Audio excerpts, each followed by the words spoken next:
mukhang ipit na po sa sitwasyon si Senator Amy Marcos sa mga nangyayari po sa administrasyon ng kanyang kapatid at ng kanyang matalik na kaibigan na si Vice President Sara Duterte. Nagkakaroon po ng iba't ibang pagbatikos at iba-ibang mga salita na kinaharap po at nararamdaman po ng panig ni Senator Amy Marcos at ng kanyang matalik na kaibigan na si Daryl Yap. Nakikita naman po natin mga kapatid ang nagiging sitwasyon po ni Senator Amy Marcos.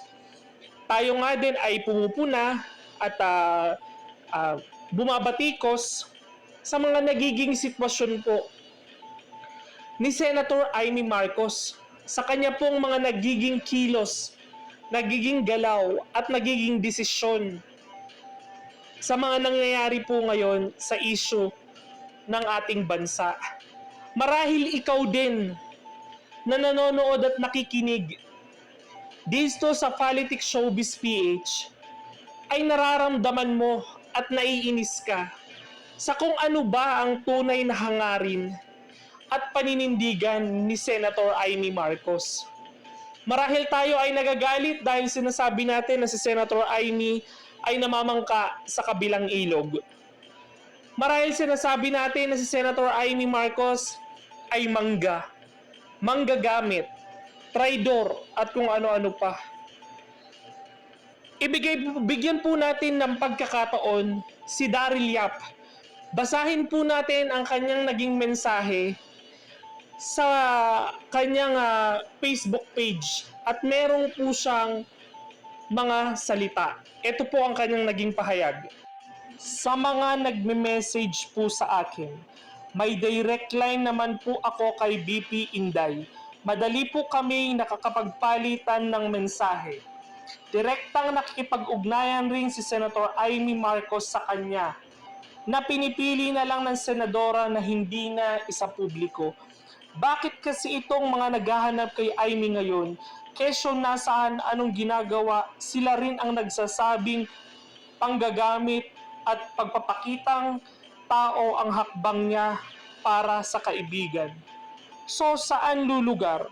Ang hirap magparami ng kakampi. Kung itong mga piling gatekeepers at may tatak sa noo na sila lang dapat ang sumuporta at nagmamahal sa Duterte ay nakahambalang.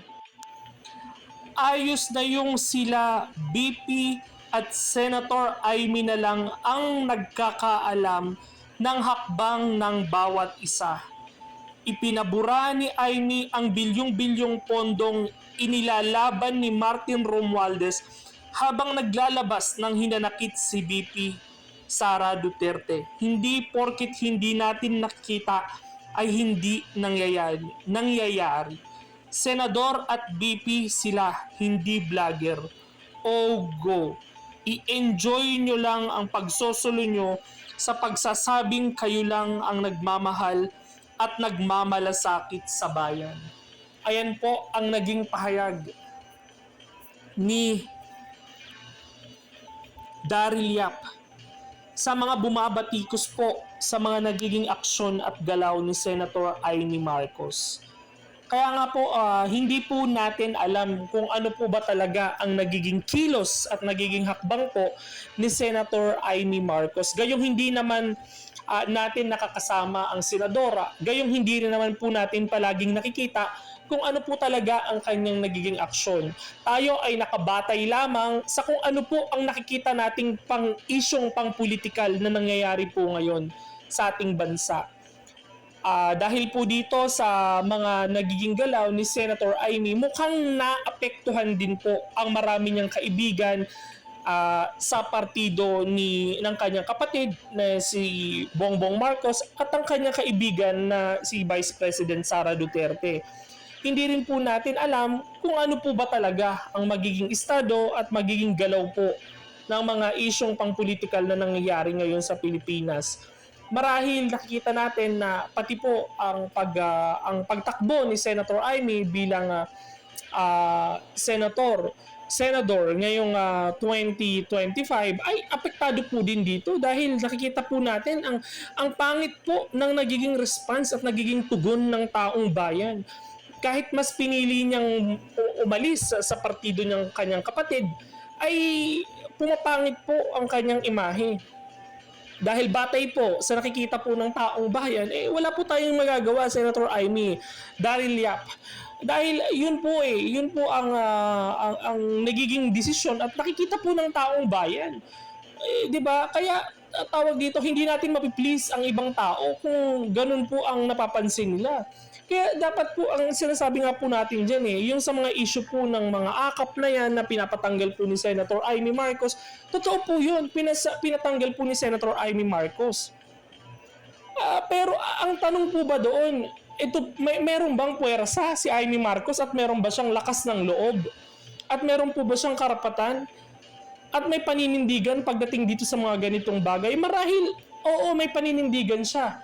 Pero ang tanong, pagdating po ba sa BICAM, kung pilit pong isisingit ito ni Martin Romualdez, may magagawa po ba kaya ang Senado at ang pamunuan ng Senado at yung Senator Amy Marcos?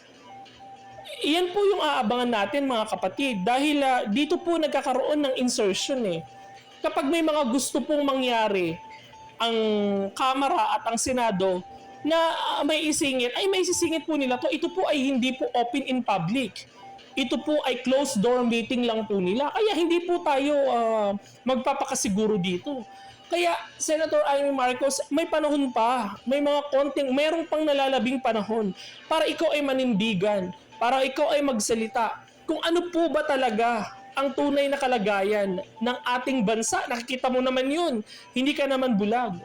Sana magkaroon ka ng paninindigan. Hindi na sa kaibigan mo at hindi na sa kapatid mo. Kung hindi para sa bayan. Kasi huwag nyo na pong pabayaan. Lugmok na po ang Pilipinas. Patuloy pa pong nasasadlak sa kahirapan. Kayo na lang po. Kayo po ang isa sa credible na pwedeng magsalita laban po sa Marcos administration. Marahil pag kayo po ay umimik, marahil kayo po ay paniwalaan ng tao at maaaring bumalik pa ang kumpiyansa nyo sa ibang tao. Kayo po ay naiipit ang nalalagay sa alanganin sa sitwasyon ngayon.